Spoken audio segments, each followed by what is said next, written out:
कानून में लिख दिया जाना चाहिए कि कथा करने का अधिकार सिर्फ एक विशेष समुदाय को है, ये उनका कहना है। ठीक है, इसका तरीका है कि आप सत्ता में आइए। ठाकुर समाज ये कह रहा है कि अब हमारे यहाँ शादियाँ होंगी, कुछ भी मांगलिक कार्य होंगे तो ब्राह्मणों को नहीं, हम ठाकुरों को बुलाएंगे जो पूजा पाठ कर सकता है। यादव का होगा तो यादव को बुलाएंगे, दलित का होगा तो दलितों का बुलाएंगे। ये भी एक नैरेटिव सेट हो रहा है। इसको धर्मगुरु हैं आप इसे किस तरह देखें? उत्तर प्रदेश में यादव बनाम ब्राह्मण का एक नैरेटिव सेट किया जा रहा है, ऐसा लोगों को लग रहा है। और हर जगह, मैंने तो एक जगह ये भी पढ़ लिया कि इस गाँव में ब्राह्मणों का प्रवेश वर्जित है। जहाँ एक तरफ हम लोग ये कहते हैं, योगी जी कहते हैं बटेंगे तो कटेंगे, और लगातार उस पर बातें होती हैं, और एक तरफ जातिवाद जिस तरह से है चरम पे है। लगातार सोशल मीडिया पे बातें हो रही हैं। हमारे साथ सनातन धर्म के सबसे बड़े धर्मगुरु स्वामी अभिमुक्तेश्वरानंद जी महाराज जी हैं। अब हम उससे जानेंगे, अब देश उन्हें सुनना चाहता है कि इस पे उनका क्या मत है। यादव बनाम ब्राह्मण का नैरेटिव सेट हो रहा है देश में। छल करने वाला और छला जाने वाले के बीच का ये मामला है। एक व्यक्ति अपनी जाति छुपा करके ये गांव में जाता है, जिस जाति का वो नहीं है उस जाति का अपने आप को निरूपित करता है। वहाँ के लोगों को शंका होती है, पूछताछ करते हैं, और फिर मामला सामने आता है कि ये जिस जाति का अपने आप को बता रहा है वो नहीं है। इसी बीच में कुछ अति उत्साही लोग वहाँ पर कानून को अपने हाथ में ले लेते हैं, और जो व्यक्ति ठगी करने के लिए, छल करने के लिए आया था, उसके ऊपर प्रहार कर देते हैं। उसकी जाति का नाम लेकर के अपमान करते हैं। वो भी एक तरह से कानूनन दोषी हो जाते हैं। तो मामला तो ये है कि छल करने वाले और छले जाने वाले के बीच का मामला है। अब यहाँ कहाँ से ब्राह्मण और कहाँ से क्षत्रिय, कहाँ से वैश्य, कहाँ से शूद्र आ गया। एक गांव पे मैंने ये लिखा हुआ पढ़ा है कि इस गांव में ब्राह्मणों का प्रवेश वर्जित है।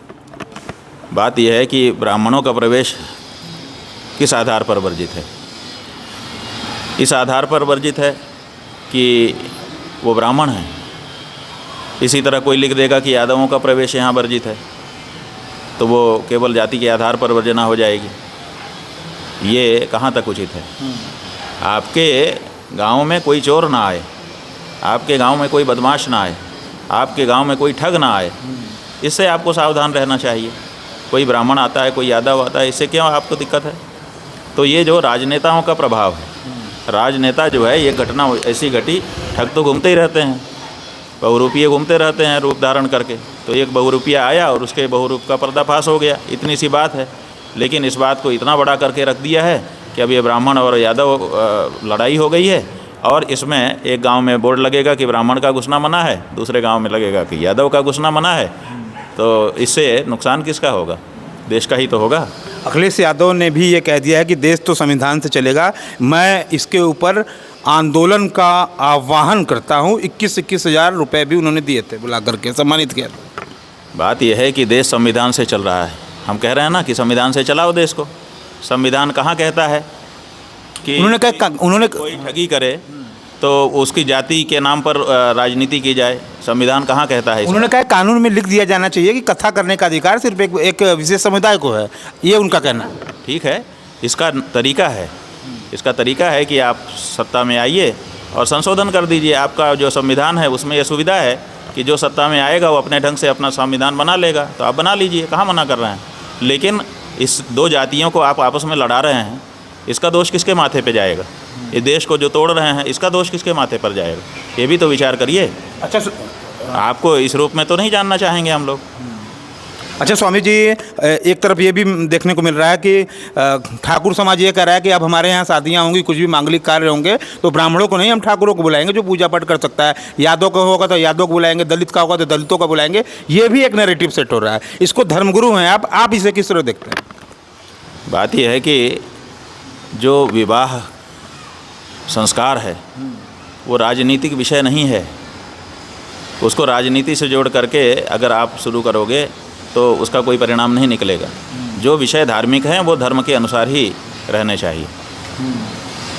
आखिरी सवाल, पूरी तरह से माहौल, उमा भारती का भी बयान यादव बनाम ब्राह्मण को लेकर ये हाँ, अगर विवाह भी और दूसरे संस्कार भी राजनीतिक हैं तो जैसे राजनीति में शपथ ग्रहण होता है ऐसे ही शपथ ग्रहण कर लो, फिर सब लोग आके बैठ जाएं आपकी पार्टी के आप कहो कि आज से मैं शपथ लेता हूँ कि मैं इनकी पत्नी रहूँगी, आज से मैं शपथ लेता हूँ कि मैं इनका पति रहूँगा, हो गया, शपथ ग्रहण करके हो जाए। फिर काहे को इसमें जो हमारे धार्मिक कर्मकांड हैं उनको क्यों लेके आते हो?